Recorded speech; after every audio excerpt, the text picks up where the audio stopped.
Hello friends, mission नौकरी series में आपका स्वागत है। और आज का सीरीज जो है आपका 30 नंबर सीरीज है। इसमें हम लोग बीपीएससी टीचर, दरोगा और बिहार पुलिस के क्वेश्चन हम लोग देखेंगे। देखते हैं पहले सीरीज के पहले क्वेश्चन की तरफ। तो पहला क्वेश्चन कहता है कि आपतित किरण आपतन बिंदु पे डाला गया लंब और परावर्तित जो किरण है वह कहाँ पाई जाती है। तो तीनों एक ही तल में, ये परावर्तन का नियम है। और परावर्तन के नियम में क्या होता है कि आपतित किरण, आपतन बिंदु और परावर्तित किरण तीनों एक ही बिंदु में होते हैं। और एक और नियम होता है इसका कि इसमें आपतन कोण और परावर्तन कोण दोनों बराबर होते हैं।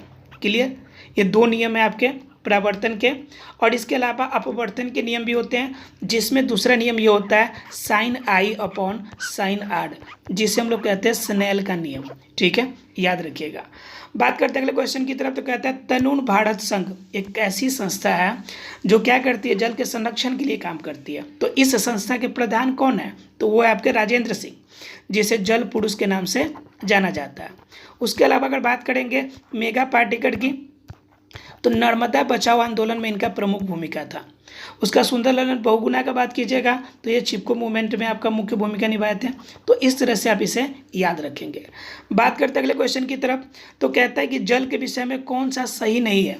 तो फ्रेंड्स, ये कह रहा है कि जल का घनत्व 100 डिग्री सेल्सियस पर सर्वाधिक होता है, जो कि गलत है।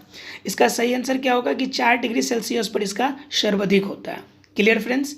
और सबसे अधिक आयतन भी कितने पे होता है? 4 डिग्री सेल्सियस पे ही होता है। बात करते हैं अगले क्वेश्चन की तरफ। अगला क्वेश्चन कहता है कि अम्ल वर्षा जो होती है, अम्ल वर्षा में जो जलीय विविधता उत्पन्न होती है, इनमें कौन कौन से रसायन मिले रहते हैं। तो फ्रेंड्स, इसमें नाइट्रिक अम्ल और सल्फ्यूरिक अम्ल ये ज़्यादातर मिले रहते हैं। याद रखिएगा कि सल्फर डाइऑक्साइड जो होता है प्रमुख भूमिका आपका निभाता है। Clear friends. बात करते हैं अगले क्वेश्चन की तरफ। कहता है कि विभिन्न प्रकार के आपके घोंसले बनते हैं, आपके जो पंछियाँ होती है घोंसले बनाते हैं। आपको पता है कि इनमें से ऐसी कौन सी पंछी है जो पेड़ के तना में अपना घोंसला बनाएगी। तो फ्रेंड्स, वो कौन है? बसंत गौड़ी। बसंत गौड़ी है जो क्या करती है कि आपका खोखला करके तने में ही अपना क्या बनाती है, अपना घर बनाती है। बात करते हैं अगले क्वेश्चन की तरफ। तो कहता है कि ऑस्ट्रेलिया में प्रभंजन अर्थात कि हरिकेन क्या दूसरा नाम क्या है। तो ऑस्ट्रेलिया में हरिकेन का जो नाम है उसे बिल्ली बिल्ली कहा जाता है। अगर बात कीजिएगा टाइफून का, तो ये यूएसए के समतल एरिया में टाइफून इसी को कहा जाता है। Clear friends. अलग अलग जगह पे इनका नाम अलग अलग हो जाता है। क्या कहते हैं, टाइफून आपका चीन सागर में नाम कहा जाता है, चीन सागर में। क्लियर, चीन सागर में। अगर अमेरिका में चले जाइएगा तो अमेरिका में इसे क्या कहा जाता है? टोर्नाडो। ठीक है, टोर्नाडो कहा जाता है। क्लियर। देखते अगले क्वेश्चन की तरफ। अगला क्वेश्चन क्या कहता है आपका, खाद्य पदार्थ, वस्त्र और उत्पाद, मनोरंजन जैसी सभी सेवाओं का अंतिम उपभोक्ता के रूप में जब खरीदा जाता है तो उसे क्या कहते हैं? उपभोग की वस्तु है, क्योंकि लेने के बाद डायरेक्ट यूज करेगा तो उसे उपभोग की वस्तुएं कहते हैं। ठीक, क्लियर है। बात करते हैं अगले क्वेश्चन की तरफ। तो अगला क्वेश्चन कहता है निम्नलिखित में से कौन सा देश क्षेत्रीय सहयोग के लिए एशियाई क्षेत्रीय सहयोग संगठन में शामिल नहीं है, जिसका शॉर्ट फॉर्म क्या होगा कि ये आपका एशियाई देशों का संगठन है। और इसको शॉर्ट में क्या कहते हैं?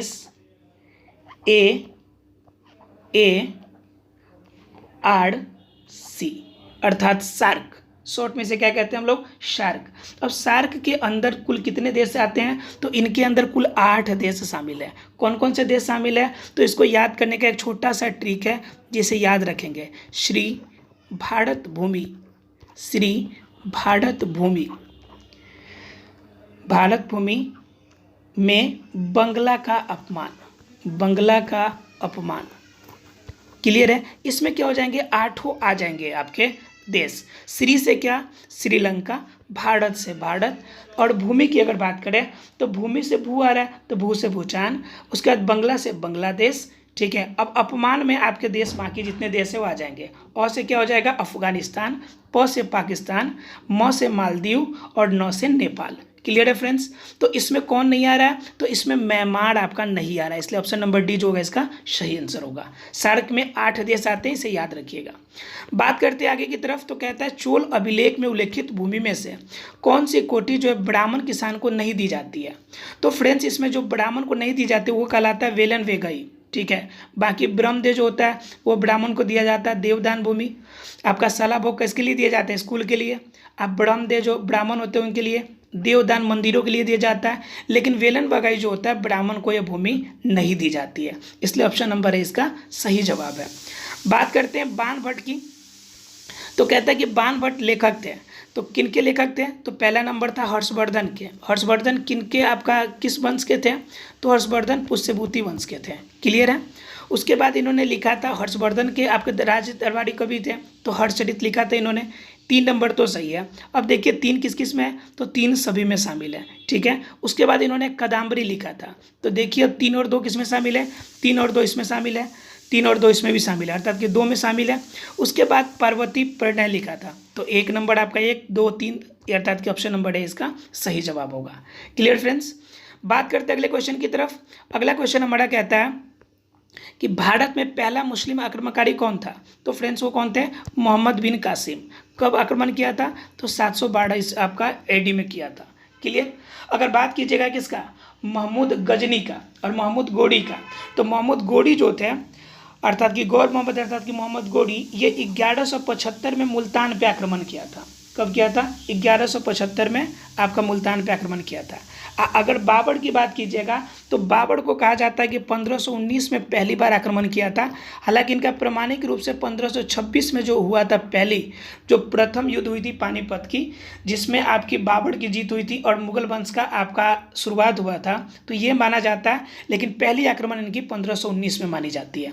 बात करते आगे की तरफ, तो कहता है बिहार में परमानेंट सेटलमेंट।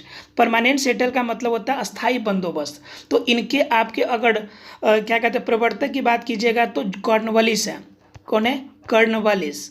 और कॉर्नवालिस के समय इसके मुख्य प्रवर्तक के रूप में कौन जिम्मेदार माने जाते हैं? तो वो थे आपके जॉन सोर। कौन थे? जॉन सोर थे। क्लियर है? हालांकि 3 तरह की व्यवस्था लगाई गई थी। एक तो आपका था स्थायी बंदोबस्त, एक महालवाड़ी व्यवस्था था, महालवाड़ी व्यवस्था जिसको मैकेंजी ने आपका स्टार्ट किया था, और एक और व्यवस्था थी। 3 कुल व्यवस्थाएं चलाई गई थी, जिसमें आपका अस्थायी बंदोबस्त, महालवाड़ी और एक और व्यवस्था है जिसे हम लोग किस नाम से जानते हैं? जिसे हम लोग रैयतवाड़ी के नाम से जानते हैं। रैयतवाड़ी। Clear friends? तो रैयतवाड़ी के आपके प्रवर्तक कौन थे? तो रैयतवाड़ी को लागू करने वाले टॉमस मुनडो थे। इसको मुनडो कहा जाता है कि मुनडो ने लागू किया था। मालवाड़ी को किसने किया था? तो मैकेंजी ने। और आपका जो परमानेंट सेटल अस्थायी बंदोबस्त, तो इसके जॉन सोर ने किया था। फ्रेंड्स, इस कंडीशन में आपको बेनिफिट क्या हुआ था? इस कंडीशन में क्या मिलता था? तो इसमें क्या था कि जमींदार के लिए वंश परंपरागत जो अधिकार थे वो स्वेच्छा से हस्तांतरित कर दिया गया। ये इसका सही आंसर था। क्लियर है फ्रेंड्स? देखते अगले क्वेश्चन की तरफ। अगला क्वेश्चन कहता है कि बिहार कुल भौगोलिक क्षेत्र का वंशाधि क्षेत्र में कितना प्रतिशत है? अभी की बात कर रहा है या फिर कब? ये ध्यान रखिएगा। कह रहा है झारखंड राज्य बनने से पूर्व, यानी झारखंड जब एक साथ था तब की बात पूछ रहा है। तो उस कंडीशन में अगर देखिएगा तो उस समय 17% क्षेत्रफल था और कुल क्षेत्रफल जो था 29,277 किलोमीटर स्क्वायर क्षेत्र में फैला था। लेकिन जब हमारा झारखंड अलग हो गया तो उसके बाद आपका घटकर सिर्फ 7.74% ही हमारे पास जंगल जो है रह गया। तो ध्यान रखिएगा, अगर आपका क्या कहते हैं झारखंड अलग होने के बाद पूछे तो 7.74%, अगर पहले पूछे तो कौन हो जाएगा आपका 17%। अगर पूरी इंडिया में बात की जाए सबसे अधिक प्रतिशत, तो सबसे अधिक प्रतिशत मिजोरम में है। एग्जाम में कभी कभी पूछ देता है कि सबसे अधिक प्रतिशत किस में है, तो मिजोरम में सबसे ज़्यादा प्रतिशत मात्रा में वन है। अगर बात कीजिएगा क्षेत्रफल के हिसाब से तो मध्य प्रदेश अर्थात कि एमपी में सबसे ज़्यादा आपका क्या है, वन है।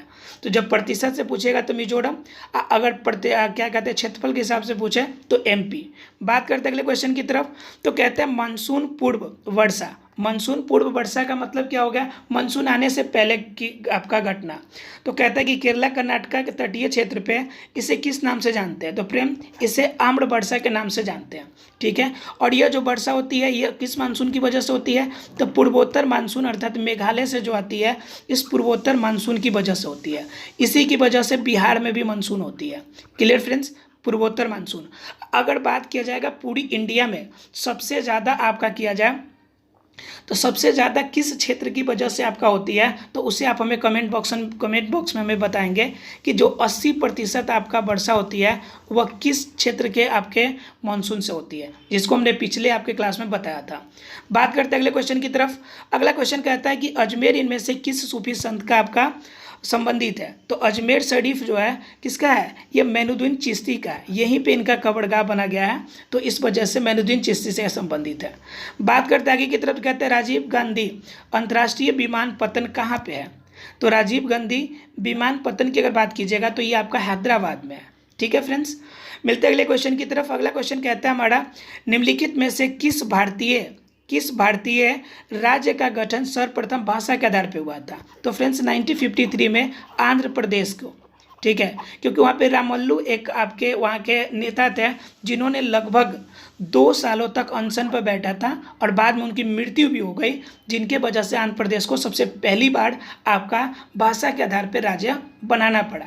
उसके बाद 1956 में फजल अली आयोग लाया गया, जिसके माध्यम से राज्य पुनर्गठन आयोग की स्थापना की गई। उसके बाद अन्य राज्यों को अलग किया गया।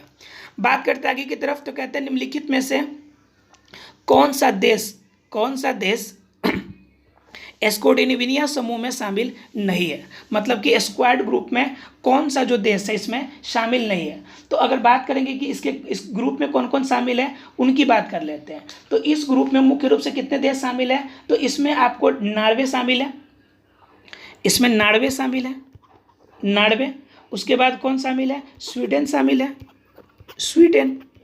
उसके बाद कौन शामिल है, नॉर्वे शामिल है, स्वीडन शामिल है, आइसलैंड शामिल है। उसके बाद कौन शामिल है, डेनमार्क भी शामिल है, लेकिन स्पेन जो है आपका शामिल इसमें नहीं है। ठीक है, नॉर्वे, स्वीडन, आइसलैंड और डेनमार्क, ये 4 आपके इसमें शामिल है, लेकिन स्पेन इसमें शामिल नहीं है। बात करते अगले क्वेश्चन की तरफ, तो कहता है कि भारत में निम्नलिखित में से स्वर्णिम चतुर्भुज जो नेटवर्क है वह कहाँ पर नहीं है। तो सिर्फ ये महानगरों को जोड़ने वाला है, तो मुंबई में भी है, आपका नई दिल्ली में भी है, कोलकाता में भी है, लेकिन चंडीगढ़ में ये नहीं है, इसलिए ऑप्शन नंबर डी इसका सही जवाब होगा। क्लियर फ्रेंड्स, ये जनरली आप ये कर लीजिएगा याद कि मुंबई, नई दिल्ली, कोलकाता और चेन्नई, ये कौन छूट रहा है आपका, चेन्नई।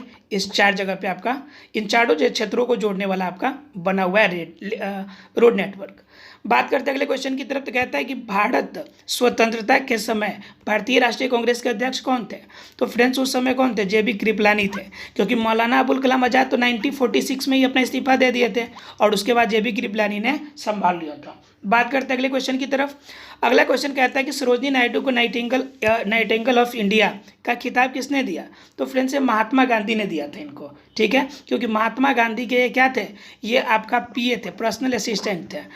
आपको याद रखना है कि सरोजिनी नायडू को 1925 में आपका कानपुर अधिवेशन में पहली भारतीय कांग्रेस की अध्यक्ष बनी हुई थी। ठीक है, बात करते हैं अगले क्वेश्चन की तरफ। अगला क्वेश्चन कहता है कि भारत में लोकपाल और लोकायुक्त की स्थापना का सुझाव किस आयोग ने दिया था। तो फ्रेंड्स ये प्रशासनिक सुधार आयोग था, जिसके माध्यम से लोकपाल और लोकायुक्त की स्थापना की बात की गई थी। अगर प्रशासनिक आयोग की बात कीजिएगा तो ये कब बना था, 1966 में बना था फ्रेंड्स। कब बना था, 1966 में। और पहले जो लोकपाल बने थे वह पिनाकी चंद्र थे। कौन थे आपके, पिनाकी चंद्र। क्लियर, पिनाकी चंद्र। और अभी वर्तमान में अगर बात कीजिए कि वर्तमान में कौन लोकपाल है, तो वर्तमान की बात कीजिएगा तो प्रदीप कुमार है। कौन है, प्रदीप कुमार। क्लियर है फ्रेंड्स, तो ये याद रखिएगा आप दोनों क्वेश्चन। बात करते हैं अगले क्वेश्चन की तरफ। और अगला क्वेश्चन हमारा कहता है कि सूची को आप मैच कीजिए, सूची को मिलाइए कि कौन किससे मैच करेगा। तो अभी हमने बताया आपको किसके बारे में, अभी हमने बताया आपको अशोक मेहता समिति के बारे में, इससे पहले बताया था आपको मैंने। तो अशोक मेहता समिति ये किनसे रिलेटेड है, तो अशोक मेहता समिति आपकी द्विस्तरीय से रिलेटेड है। किससे रिलेटेड है, द्विस्तरीय से। अब बलवंत राय मेहता त्रिस्तरीय से, अर्थात क्या हो जाएगा, B का 1 हो जाएगा और A का 2 हो जाएगा। ठीक है, तो क्या हो जाएगा आपका B का 1, A का आपका क्या हो जाएगा, A के सामने हो जाएगा आपका A का 2 नंबर, B का 1 नंबर हो जाएगा। अब बच गया आपका MS सिंघवी और GB के राव। ठीक है, तो इसके अंदर हम देखेंगे कि इसमें कौन कौन से शामिल हो जाएंगे। तो आपका ML सिंघवी की बात कीजिएगा तो स्थानीय स्वशासन की बात करते हैं, अर्थात C का 4 नंबर। और GB मौलंकर राव के GB के राव की बात कीजिएगा तो ये प्रतिनिधि के तरीके के बारे में किया था। तो इस तरह से आपके बन जाएंगे बलवंत राय मेहता समिति त्रिस्तरीय, अशोक मेहता द्विस्तरीय, LM सिंघवी आपका स्थानीय स्वशासन और GB के राव प्रतिनिधि के तरीके के बारे में। ठीक है। अगर बात कीजिएगा कि ये कब किया गया था, कब कब स्थापना हुई थी, तो ये भी जान लीजिए, कभी कोई एग्जाम में पूछ देता है। बलवंत राव मेहता समिति की अगर बात कीजिएगा तो 1957 में लाया गया था। कब लाया गया था? 1957 में। अगर अशोक मेहता की बात कीजिएगा तो 1977 में। आज सिंघवी का बात कीजिएगा, एल एम सिंघवी की अगर बात कीजिएगा तो एल एम सिंघवी 1986 में लाया गया था, ठीक है, 1986 में। आज जी बी राव की बात कीजिएगा तो कब लाया गया था? 1985 में, 1985 में। क्लियर है फ्रेंड्स। बात करते हैं अगले क्वेश्चन की तरफ, तो कहते हैं ब्राह्मणों द्वारा भगवत धर्म को कब सामान्य रूप में अपना अधिकार मिला और वैष्णव धर्म को विशेषता स्वीकार किया गया? तो फ्रेंड्स ये गुप्त काल की बात है, क्योंकि पहले ब्राह्मण जो आपका भागवत धर्म था, यह कृष्ण को मानते थे, लोग कृष्ण को मानते थे।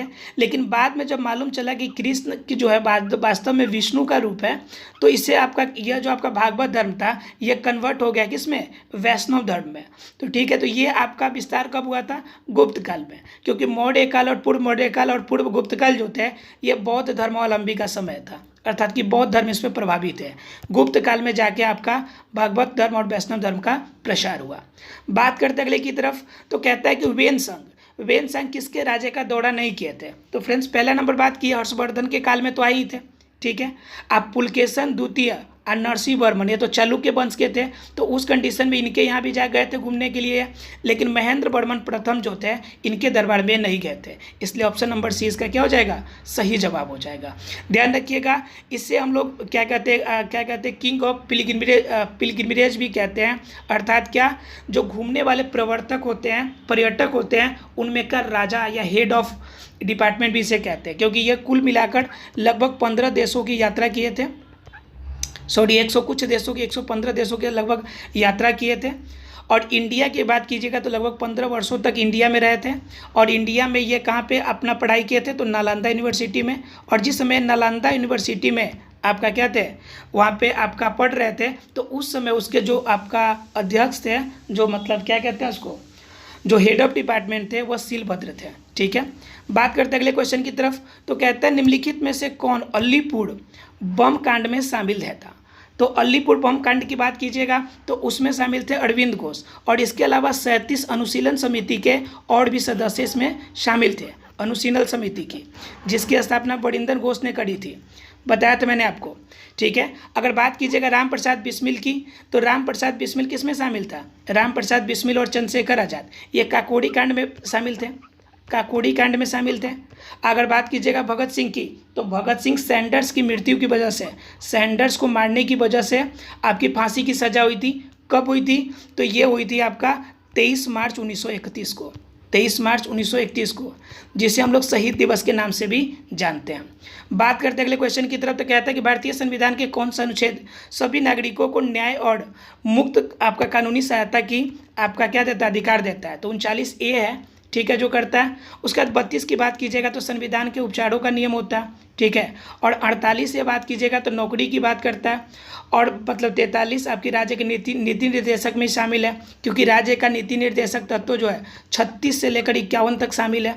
और यह आपका भाग 4 के अंतर्गत आते हैं, और यह आयरलैंड से लिया गया है, ये याद रखिएगा आप लोग। बात करते हैं अगले क्वेश्चन की तरफ, तो कहता है भारतीय राष्ट्रीय आय की गणना में एक सबसे बड़ी समस्या क्या है? तो असंगठित क्षेत्र। राष्ट्रीय आय की गणना कौन करता है हमारा? तो एनएसओ करता है।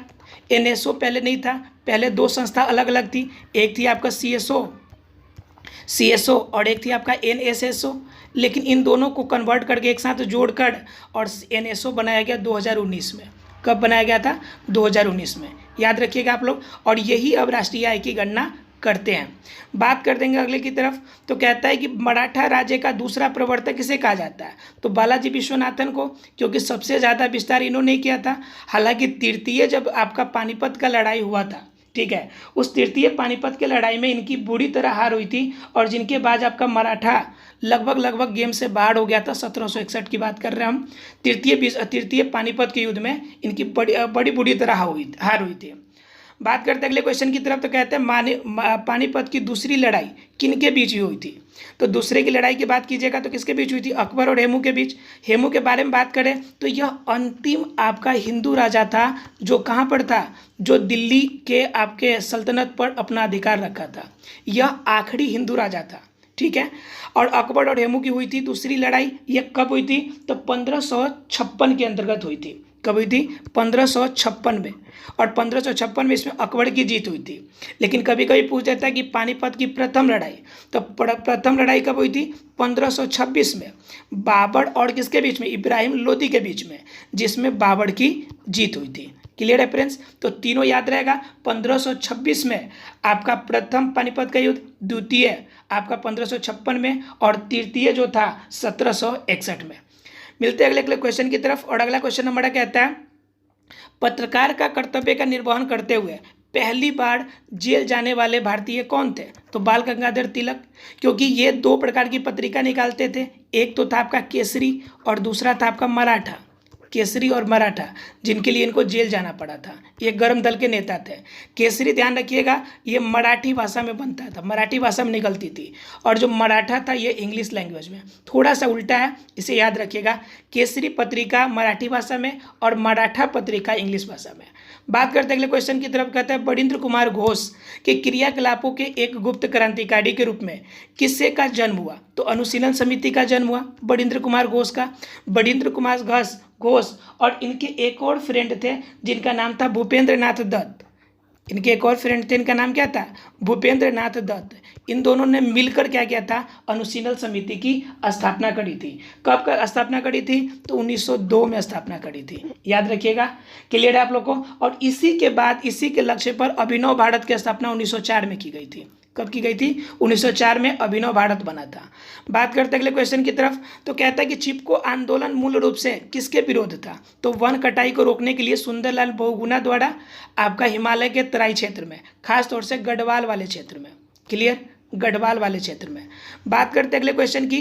तो कहता है, भारतीय संविधान का अनुच्छेद किस अनुच्छेद में हिंदी को राजभाषा घोषित किया गया?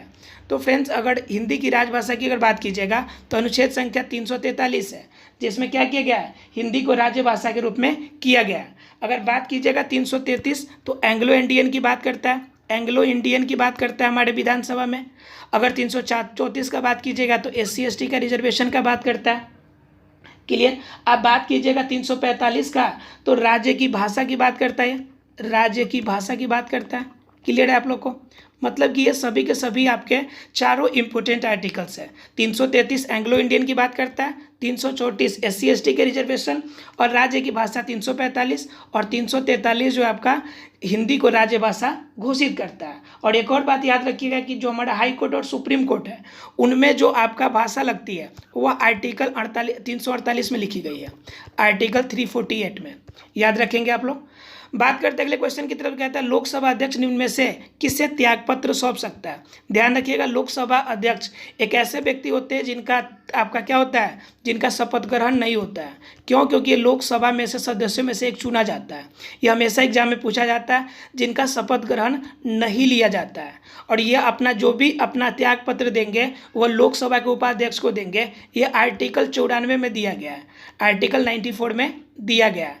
बात करेंगे अगले की तरफ। तो कहता है कि गीत गोविंद के लेखक कौन है? तो जयदेव गीत गोविंद के लेखक है। बताइए फटाफट, कलहन किसके रोल आपका लेखक है? चलिए बात करते हैं अगले क्वेश्चन की तरफ। कहता है, उनके संगठन का आधार का क्रम चुनिए कि आपके क्रम के अनुसार से पहले कौन शामिल हुआ था और बाद में कौन शामिल हुआ। इनकी आपको कुट भाषा के साथ क्या करनी है? मैचिंग करनी है। तो बात कीजिएगा सबसे पहले कौन आया था? तो बॉम्बे एसोसिएशन सबसे पहले आया था। और बॉम्बे एसोसिएशन की अगर बात कीजिएगा तो कब? 1852 में। कब आया था? 1852 में। अगर बात कीजिएगा उसके बाद इंडियन लीग, तो इंडियन लीग कब आया था? 1875 में। सबका नामकरण कर देते हैं, आसानी से आप मैच कर लीजिएगा। उसके बाद क्या? इंडियन एसोसिएशन, तो इंडियन एसोसिएशन कब आया था? 1876 में। अब बात कीजिएगा मद्रास महाजन का, तो ये आपका 1884 में, 1884 में। तो इसके हिसाब से एक नंबर पे कौन जाएगा?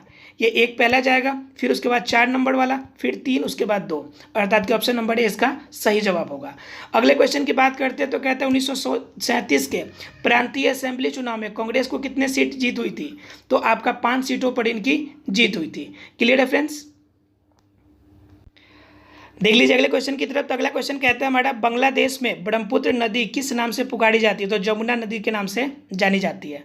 बात कीजिए अगले की तरफ। तो कहता है निम्नलिखित कथनों में से चुनिए कि कौन सही है। तो आपका क्षेत्रफल कुल इंडिया अब बिहार का 94,163। इसे याद करने का तरीका बताया था मैंने, 9 गुने 4 गुने 1, अब बराबर में 36 आता है, उसका उल्टा कर दीजिए 63, याद रहेगा। बिहार की कुल क्षेत्रफल का 2.86% है बिहार का क्षेत्रफल पूरे भारत का, और 12वां रैंक रखता है। अगर यूटी को भी इसमें शामिल कर दीजिएगा तो रैंक कितना हो जाएगा? 13वां, अर्थात 1, 2 और 3 तीनों सही है। बात कीजिए अगले की तरफ। तो कहता है कि भारत के सीमांत कृषि भूमि जो क्षेत्र होता है वो 1 हेक्टेयर से कम होता है। और लघु की बात कीजिएगा तो 1 और 2 के बीच में, अगर उसे मध्य लघु की बात कीजिएगा तो आपका 2 से 4 हो जाएगा। क्लियर है फ्रेंड्स? बात करते हैं तो कहता है कि भेड़ की तरह पूरी जिंदगी जीने से बेहतर है शेर की तरह एक दिन की जिंदगी जियो। ये टीपू सुल्तान की लाइन है, ठीक है। टीपू सुल्तान जो जिनकी मृत्यु हुई थी कब? आखिरी जो मैसूर की लड़ाई थी उनमें उनकी मृत्यु हुई थी। बात करते हैं आगे की तरफ। तो कहता है वैश्विक आयुर्वेद महोत्सव 2023 का विषय क्या रहा? तो फ्रेंड्स ये रहा कि हेल्थ केयर में उभरती हुई चुनौतियाँ और उनको पुनरुत्थान के लिए आयुर्वेद काम करेगा। ठीक है, क्लियर है। बात करते हैं अगले क्वेश्चन की तरफ। तो कहता है आज़ादी के महोत्सव और हिंदी की प्रगति यात्रा, इसके राइटर कौन है? तो ये आपका डॉक्टर मुनीराम शकलानी है, जिसको उत्तराखंड के जो मुख्यमंत्री है उनने विमोचन किया। उत्तराखंड के मुख्यमंत्री कौन है? तो उत्तराखंड के आपके पुष्कर सिंह धामी हैं, पुष्कर सिंह धामी हैं, और इन्होंने ही इसका विमोचन कराया था। डॉक्टर मुनीराम शकलानी की बुक आज़ादी का अमृत महोत्सव, हिंदी की प्रगति यात्रा। बात करते हैं अगले की तरफ। आखिरी क्वेश्चन आज का कहता है हाइड्रोजन से चलने वाली शहरी ट्रेन का लॉन्च किसने किया? तो चाइना ने किया लॉन्च। ठीक है, आशा फ्रेंड्स अच्छा लगा होगा। मिलते हैं अगले क्लास में, तब तक के लिए thank you very much friends.